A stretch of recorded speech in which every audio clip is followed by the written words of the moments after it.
அனைவருக்கும் வணக்கம். நான் உங்கள் விஜே. கலியுகம் பிறந்த கதை.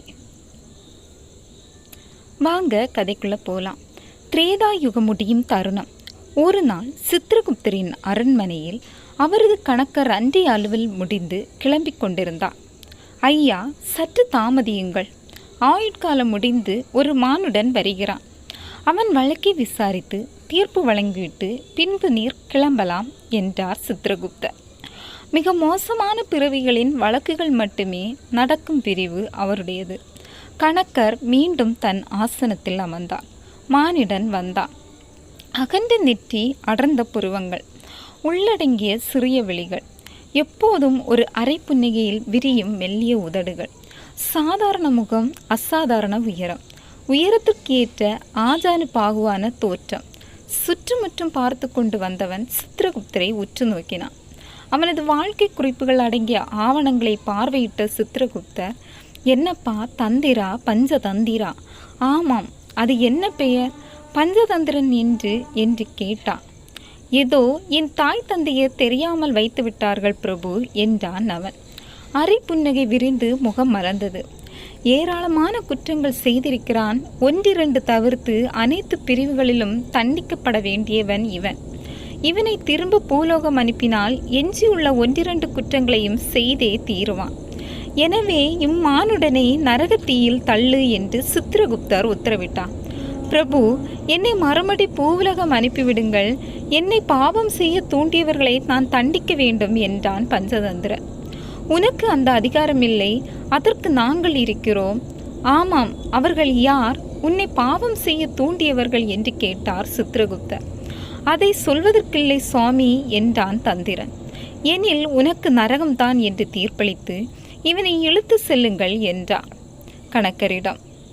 அது சரி, என்னை தண்டிக்க நீங்கள் யார்?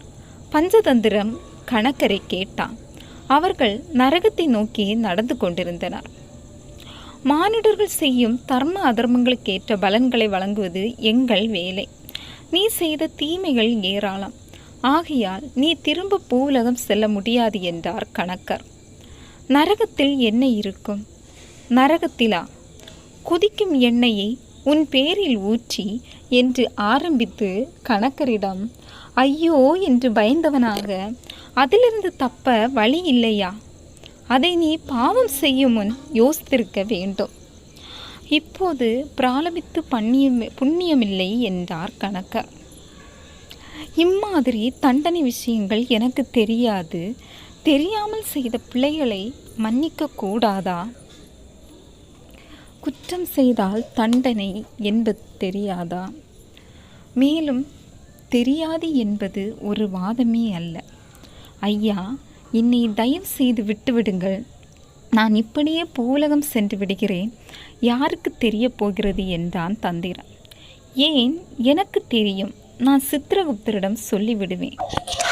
அவன் உடனே யமதர்மராஜனிடம் போய், ஐயோ ஐயோ, யாரிடமும் சொல்லாமல் நீங்கள் என்னை தப்புவிக்க முடியாதா என்று கேட்டான் தந்திரன். இங்கு தினமும் ஏராளமானோர் வருவார்கள். அவரவர் பாவ புண்ணியங்களுக்கு ஏற்ப சொர்க்கமோ நரகமோ அல்லது பூமியில் மறுஜென்மமோ அடைவார்கள். யாரும் தப்ப முடியாது. நீங்கள் மனம் வைத்தால் என்னை தப்புவிக்கலாம். நான் ஏன் மனம் வைக்க வேண்டும்? ஓஹோ, அதனால் உங்களுக்கு என்ன லாபம் என்று கேட்கிறீர்களா என்றான் தந்திரன். அபச்சாரம், நான் அப்படி எதுவும் சொல்லவில்லை என்றார் கணக்கர் திடுக்கிட்டு. இல்லை இல்லை, நீங்கள் அப்படி சொல்லவில்லை. நான் உங்கள் பேரில் அபிமிருதமான அன்பு கொண்டு உங்களுக்கு ஏதாவது பதில் உதவி செய்யலாம் அல்லவா என்று கேட்டான் தந்திரமாக. அப்படி என்ன செய்துவிட முடியும் உன்னால்? ஏன், நீங்கள் கேளுங்களேன். உங்களுக்கு என்ன வேண்டுமோ அதை கேளுங்கள். என்னால் முடிந்தால் கட்டாயம் செய்கிறேன். தினந்தோறும் உன்னை போல் குற்றம் புரிந்தவர்களை நரகத்தில் தள்ளிவிட்டு நான் வீடு திரும்புகிறேன். நடந்து நடந்து என் கால் வலித்ததுதான் மிச்சம். எனக்கு நீ என்ன செய்துவிட முடியும் என்றார் கணக்கர். பஞ்சதந்திரனின் முகத்தில் அந்த மர்மம் நிறைந்த அரை புன்னகை மேலும் விரிந்து அவனது வதனம் அளவில்லா வசீகரத்தை அடைந்தது. ஐயோ, நான் உங்களுக்கு ஒரு தேர் அளிக்கிறேன் என்றான். தேரா என்றார் கணக்கர் வியப்புடன். ஆமையா, 2 வெண்புறவிகள் பூட்டிய தங்கத்தேரை உமக்கு அன்பளிப்பாக தருகிறேன். என்னை நீங்கள் விடுவித்து பூவுலகம் அனுப்பிவிட்டீர்களே, ஆனால் உங்களுக்கு தங்கத்தேர் நிச்சயம் என்றான் தந்திரன். இப்படியாக பஞ்சதந்திரன் லஞ்ச லாவண்யத்தை ஆரம்பித்து வைத்தான். அதோடு கலியுகம் பிறந்தது. இதுவே நம் முடிவின் தொடக்கம்.